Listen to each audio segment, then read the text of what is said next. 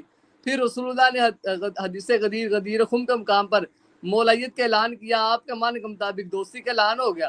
پہلے نفرت تھی یا دشمنی چل رہی تھی، پھر ثابت کرے نا کوئی کہ پہلے کوئی دشمنی تھی یا کوئی معاذ اللہ کوئی دشمنی چل رہی تھی. ایسا نہیں. یہ مولا علی علیہ السلام کی ایک ایسی فضیلت ظاہر ہوئی تھی جو کسی کو نہیں حاصل ہوئی. اس فضیلت کے ملنے پر صحابہ نے مبارکبادیاں دی ہیں. مبارکبادیاں چھوٹی فضیلت پر نہیں ملتی، مبارکبادیاں بڑی فضیلت پر ملتی. اچھا، یہ اس کے بعد اگر آپ اس اہل سنت کے منابع کے مطابق جی حدیث ولایت یا مولائیت یا حدیث ولایت اس کا ہم نام رکھ لیتے ہیں. جی اس حدیث ولایت کے لحاظ سے پھر اس کے متن بھی مختلف ہیں. ایک تو متن وہ تھا وہ جو میں نے پچھلی نشست میں ذکر کیا تھا. اگر آپ اجازت دیں میں پڑھوں اس کو. بسم اللہ بسم اللہ پڑھ بسم اللہ. اچھا اس میں یہ حسن پیدا ہوگا کہ چند حدیثوں کے متن ہم جب ذکر کریں گے تو پھر معلوم ہو جائے گا کہ رسول اللہ نے پہلے کیا فرمایا بعد میں کیا فرماتے رہے. جی اچھا، ایک تو مطلب یہ ہے کہ خرجنا مع رسول اللہ صلی اللہ علیہ وسلم.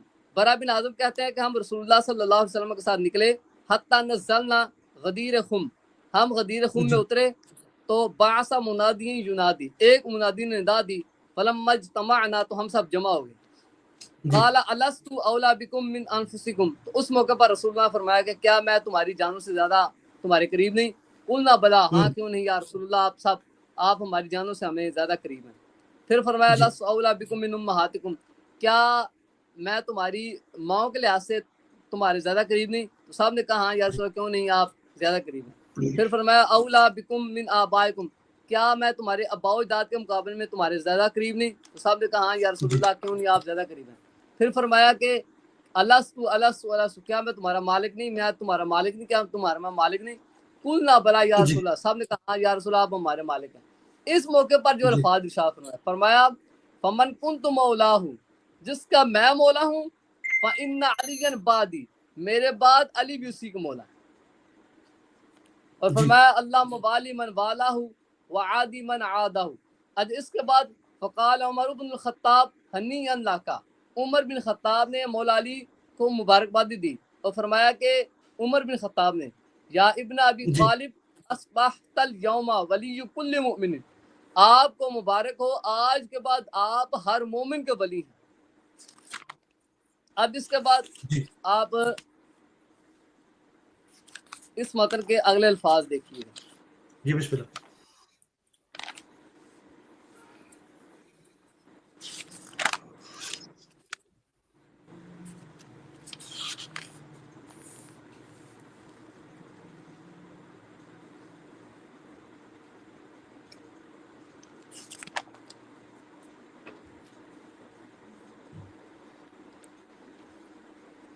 اچھا، ایک حدیث کے متن کے الفاظ یہ ہیں قال رسول اللہ صلی اللہ علیہ وسلم علی ابن ابی طالب مولا، کہ رسول اللہ نے فرمایا کہ مولا علی علیہ السلام مولا ہیں کس کے؟ من کنت مولاہ، یعنی ایک تو وہ مشہور الفاظ ہے نا من کنت مولاہ فاز علی مولا، یہاں پر بالکل الفاظ فرمایا کہ علی ابن ابی طالب مولا من کنت مولاہ، کہ علی بن ابی طالب اس کے مولا ہیں جس کا میں مولا ہوں.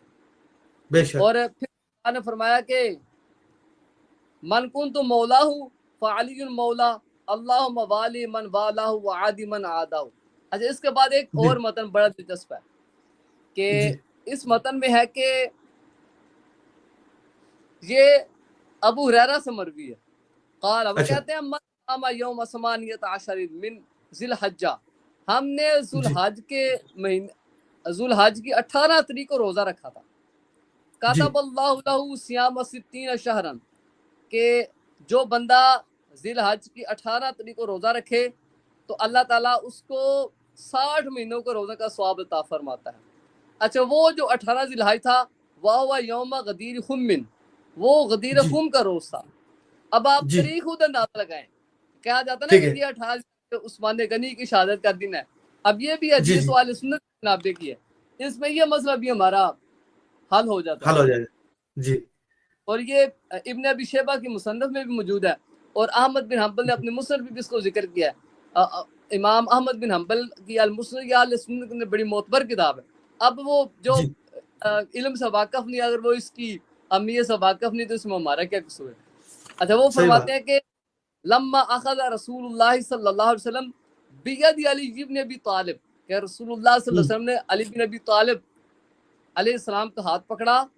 فقال الست مولا المؤمنین, تو رسول اللہ نے فرمایا کیا میں مومنین کا مولا نہیں, میں جی مومنین کا مولا نہیں. قالوا نعم. اب یہ دیکھیں اگر مولا کا ہمارا دوست کریں تو اس کا کیا مطلب بنے گا, کہ رسول اللہ پوچھ جی رہے تھے صحابہ کو کیا میں تمہارا دوست نہیں, یہ کیا بات ہے, صحیح یہ بات کوئی ہے بدل میں بھی بات آنے والی نہیں. ایسا ہی ہے فرمایا قالوا نعم, سب نے کہا ہاں. کہیں بلا کا لفظ ہے اور کہیں نام کا لفظ ہے, بلا اور نام میں بھی بڑا فرق ہے, وہ میں جان جی بوجھ کر اس طرف نہیں گیا. اچھا سب نے اچھا کہا نعم یا رسول اللہ. فاخذ بید علی بن ابی طالب, رسول اللہ نے جی مولا علی علیہ السلام کا ہاتھ پکڑا. فقال, فرمایا من کنت مولا فعلی مولا, فرمایا جس کا جی میں مولا اس کا علی مولا. فقال له عمر بن الخطاب, اسی موقع پر عمر بن خطاب نے کہا بخا بخا, مبارک ہو مبارک ہو, یا ابن ابی طالب اصبحت مولا, یا آپ کو مبارک ہو کہ آج کے بعد آپ ہمارے مولا ہیں. وہ مولا کل مسلمین, اور آپ ہر مسلمان کے مولا ہیں. اس پر اگلی بات دیکھیں. قال, اچھا فرمایا انزل تبارک و تعالی الیوم اکملت لکم دینکم, اس موقع پر یہ آیت کریمہ اتری الیوم اکملت لکم دینکم واتممت علیکم نعمتی, جس کا آج اس میں پریشان ہے اور اس کا کوئی اور معنی کہتے ہیں. اب یہ دیکھیں یہ روایت میں کتنے شبہات کا جواب ہے. ایسا ہی ہے ایک اور میں جو نا یہ درمیان سے میں صرف متن پڑھتا ہوں. وہ جی بولے خیبر کے بھی الفاظ موجود ہیں لیکن ہم درمیان کے الفاظ پڑھتے ہیں. جی یہ سعد بن ابی وقاص, یہ بھی ایک بڑا صحابی رسول اور یعنی اہل جی سنت کے ہاں تسلیم شدہ ہیں. وہ کہتے ہیں جی کہ واللہ انی لاعرف علی جن وما قال له رسول اللہ صلی اللہ علیہ وسلم, مجھے جی علی علیہ السلام کی معرفت حاصل ہوئی, یعنی جس قدر رسول اللہ صلی اللہ علیہ وسلم نے ان کے لیے فرمایا.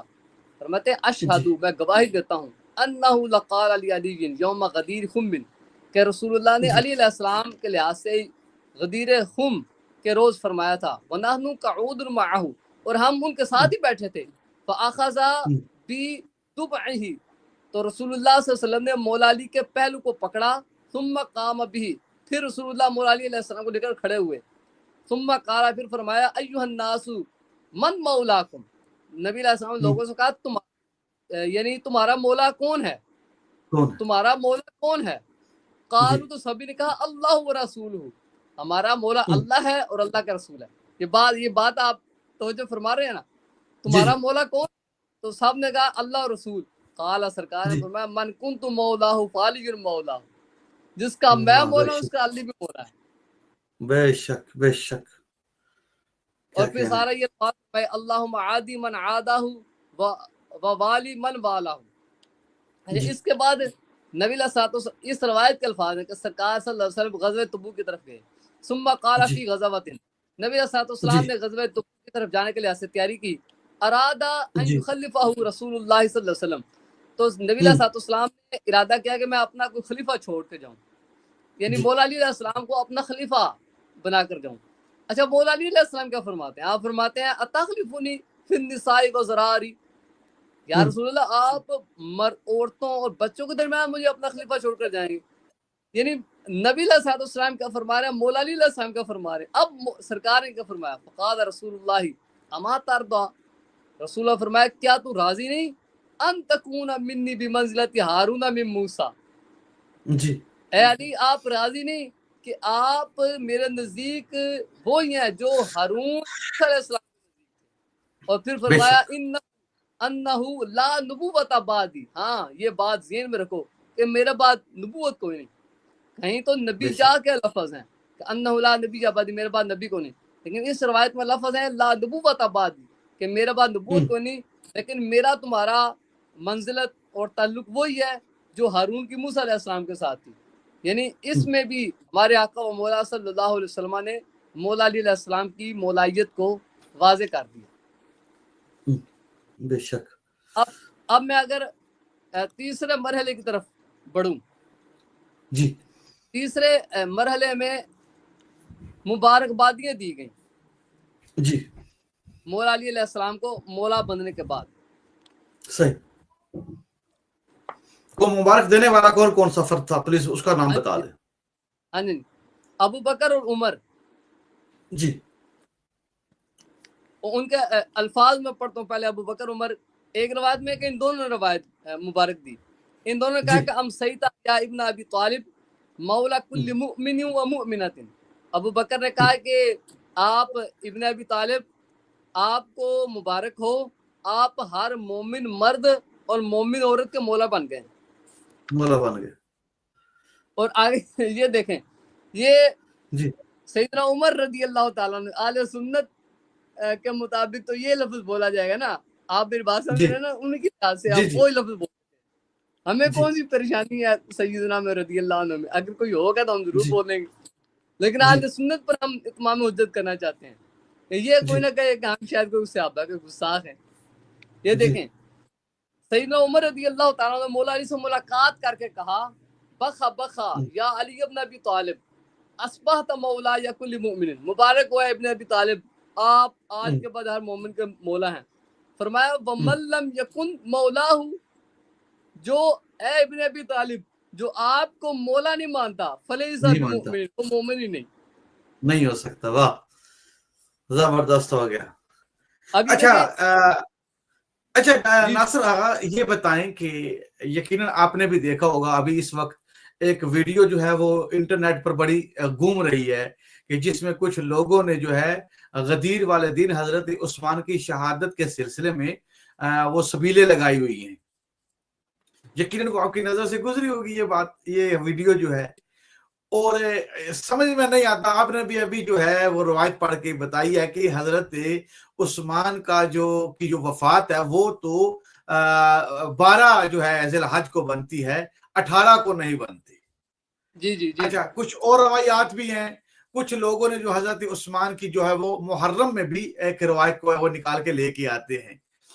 تو میں یہ آپ سے پوچھنا چاہتا ہوں کہ یہ بتائیں کہ حضرت عثمان کتنی بار مرے ہیں؟ دیکھیں میں نا اسبار بھائی، اس سلسلے میں میں یہ پیش کرتا ہوں آپ کے سامنے نظریہ کہ جو تعصب ہوتا ہے نا، جو تعصب، اس کا تو کوئی علاج نہیں. اہل سنت کے شر پسند لوگ ہیں جو اس طرح کی یہ کھیل بازیاں کرتے رہتے ہیں. جو اہل سنت کے اندر عدل پسند لوگ ہیں وہ ایسی باتیں نہیں کرتے. ہاں، یہ شر پسند جو ٹولہ ہے نا، یہ بس اوقات غلبہ پا جاتا ہے.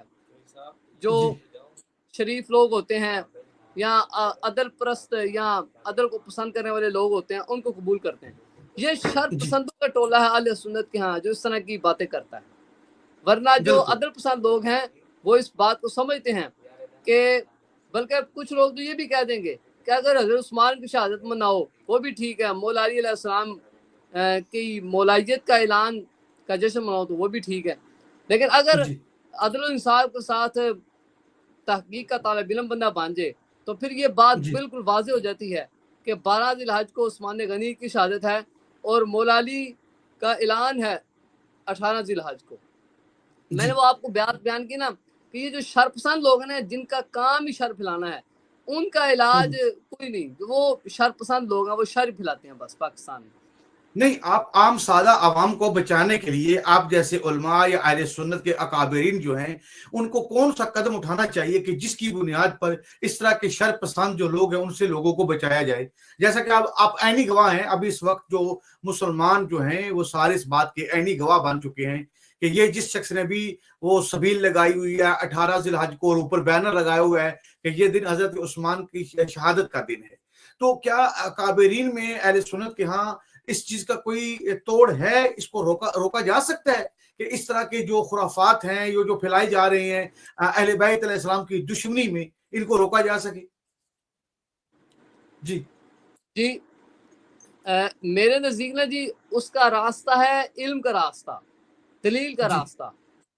اہل بالکل سنت کے اندر جو عوام ہے، جو علم پسند ہے، دلیل پسند ہے، ان کے ساتھ جی علمی اور دلیلی انداز میں بات کی جائے، صحیح اور ان کو یہ بات سمجھائی جائے کہ ان شر پسندوں کا آپ حصہ نہ بنے اور ان کے مثلا پراپوگنڈے میں آپ شکار نہ ہوں۔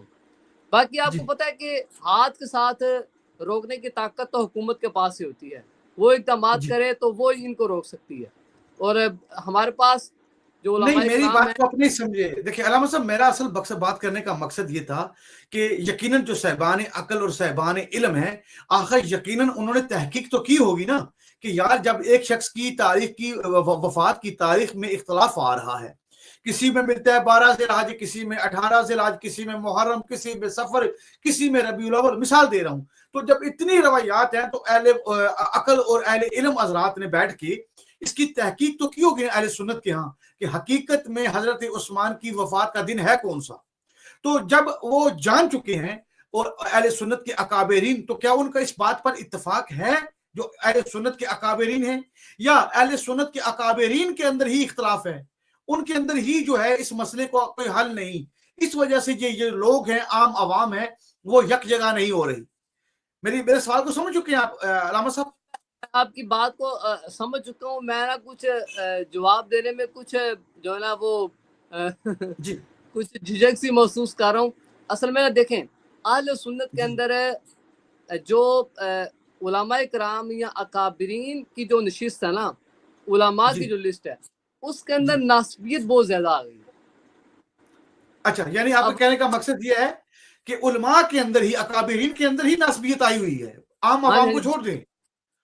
اچھا عوام کے اچھا اندر اچھا ناسبیت نہیں، عوام کے اندر ناسبیت نہیں، علماء کے اندر جی ہی ناسبیت بہت زیادہ ہے۔ اچھا، وہ جو صحیح صحیح ناسبیت ہے نا، دیکھیں ایک مثال کے طور پر پاکستان میں، ہم صرف پاکستان کی بات کرتے ہیں، یہاں پر جی 100 علماء ہے مثال کے طور پر اہل سنت کا، اس کے اندر جی 98% تو نواسب ہیں، ناسبیت ان کے اوہ، اندر۔ یعنی اس ہی وجہ سے کچھ حل نہیں نکل رہا۔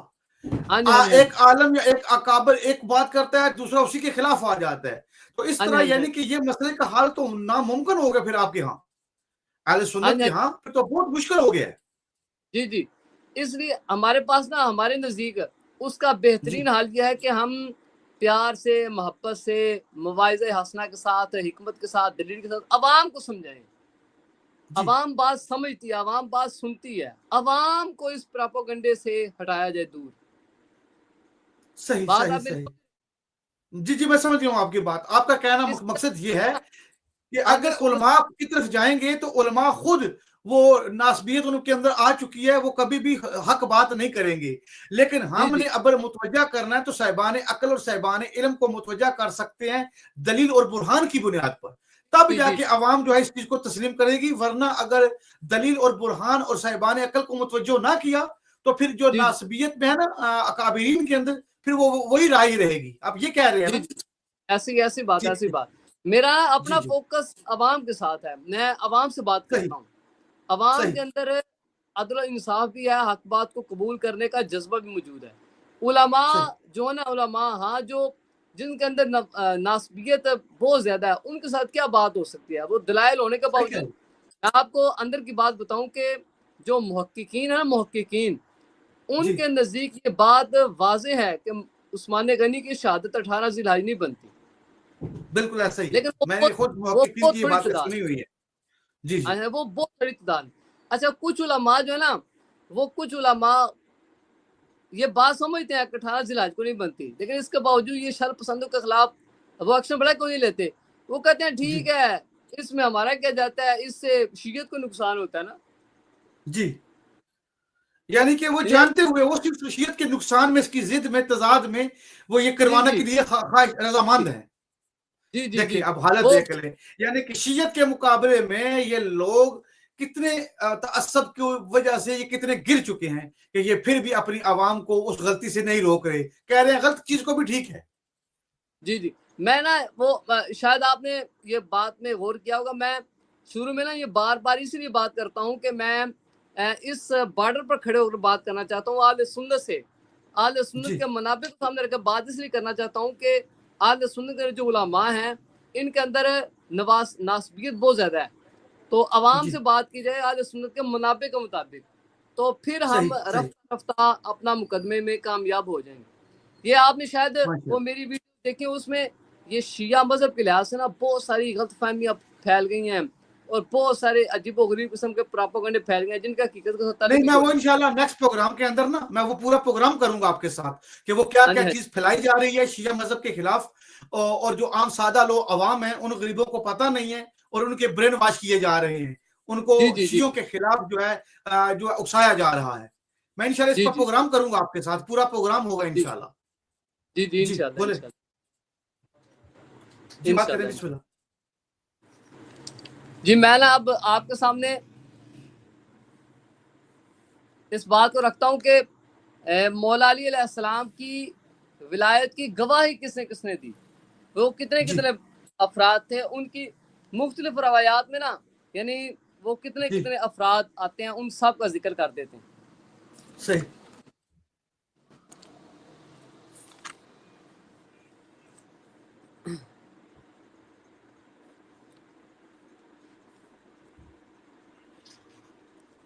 اچھا جی, یہ جو ہمارے پاس روایت نا اس ٹائم تاریخ مدینہ کی اور جی طبرانی کی موجم کبیر کے لحاظ سے اور احمد بن حنبل کے مسند میں اور ہاشمی نے اس کو مجموع الزوائد میں بھی ذکر کیا ہے. یہاں پر انہوں نے جی لفظ ذکر کیے ہیں فقامہ ستۃ عشر رجلا, 16 لوگوں جی نے اس بات کی گواہی دی کہ وہ کھڑے صحیح. ہوئے کہ ہاں جی مولا علی علیہ السلام مولا بن گئے, ہم اس بات کے گواہ ہیں. یعنی رسول اچھا, اللہ نے اس بات کا ذکر کیا تھا کہ میرے بعد مولا علی ہیں, اور جنہوں علی نے ہیں ان بے کے شک. ساتھ اللہ سے محبت رکھے گا, جس نے مولا علی علیہ السلام کے ساتھ عداوت رکھی اللہ ان کے ساتھ عداوت, اللہ بھی ان کے ساتھ ایسا ہی سلوک کرے گا. جی اس پر یہ صحیح. الفاظ ذکر کرنے کے بعد فقام ستۃ عشر رجل, 16 مرد کھڑے ہوئے, فشاہدوا بذالک, انہوں نے گواہی دی, جی وکنت فیہم, انہوں نے کہا کہ ہاں یوں ہی مولا علی علیہ السلام کی ولایت کا اعلان ہوا تھا. 16 مردوں نے گواہی دی. اب اس صحیح. کے بعد گواہی فقام ناس من الناس, لوگوں میں سے کچھ لوگوں نے گواہی دی, جی فشاہدوا انا رأینا, انہوں نے کہا کہ ہم نے دیکھا ہے, رأینا جی ہم نے دیکھا ہے, رسول اللہ صلی اللہ علیہ وسلم, ہم نے رسول اللہ صلی اللہ علیہ وسلم کو دیکھا, آخذ بیدی علی جن, کہ رسول اللہ صلی اللہ علیہ وسلم نے مولا علی کے ہاتھ کو پکڑا, وَهُوَ يَقُولُ اللَّهُمَّ وَالِ مَنْ وَالَاهُ وَعَادِ مَنْ عَادَاهُ, رسول اللہ نے یہ جی الفاظ ارشاد فرمائے. اچھا اس کے بعد ایک اور روایت ہے, اس میں ہے کہ فقام ثلاثون من الناس, 3 جی لوگ 3 آدمی 30 30 آدمی اس بات کی گواہی دی کہ رسول اللہ نے غدیر خم کے مقام پر مولا علی کی ولایت کا اعلان کیا تھا. جی ایسے ایک اور روایت ہے, یہ بھی دلچسپ ہے کہ فقام اسنا عشرہ بدرین, 12 بدری صحابہ نے گواہی دی. یعنی جی آل بدر, اصحاب بدر آج سنت کے نزدیک بڑی اہمیت کے حامل لوگ ہیں, ایسے ہی ہے. ان میں سے 12 بدری صحابہ نے گواہی دی کہ رسول اللہ نے یہ اعلان فرمایا تھا. جی اب دیکھیں اسی طرح فقام اسنا عشرہ رجلا, اس میں جی 12 لوگوں کا ذکر ہے کہ فقالوا صحیح. قد رأیناہ وسمعناہ, انہوں نے کہا ہم نے اس بات کو سنا بھی ہے دیکھا بھی ہے کہ جی آخذ بیدہ, رسول اللہ نے مولا علی کا ہاتھ پکڑا اور فرمایا کہ اللہم والی من والاہ وعادی من عاداہ وانصر من نصرہ واخذل من خذلہ, فقام جی الا ثلاثۃ لما یقوم فدعا علیہم فاصابتہم دعوتہ. اچھا اس میں ایک اور روایت ہے, اس میں ہے کہ فقام اسنا عشرہ رجلا, کہ اس وقت 12 لوگوں نے گواہی دی, 12 لوگوں نے گواہی دی کہ ہم نے یہ سارا عمل رسول اللہ سے دیکھا ہے کہ رسول اللہ نے مولا علی علیہ السلام کی ولایت کا اعلان فرمایا. اسی طرح ایک اور روایت ہمارے پاس موجود ہے, اس میں گواہی موجود ہے کہ فقام اسنا عشرہ بدرین, وہاں پر 12 جی بدری لوگوں نے فشاہد گواہی دی.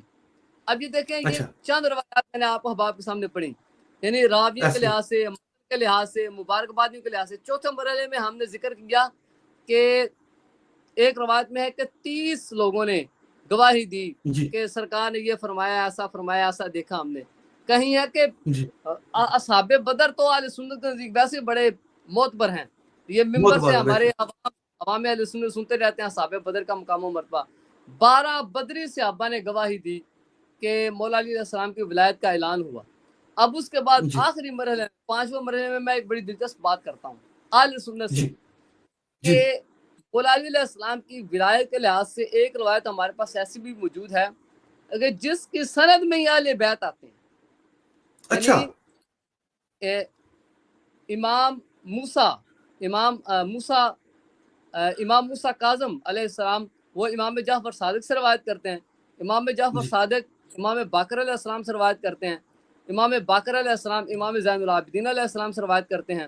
یعنی یہ پوری ایک چین ہے ہمارے پاس. ہمارے پاس ایک روایت یہ میں پڑھ دیتا ہوں اس کے الفاظ.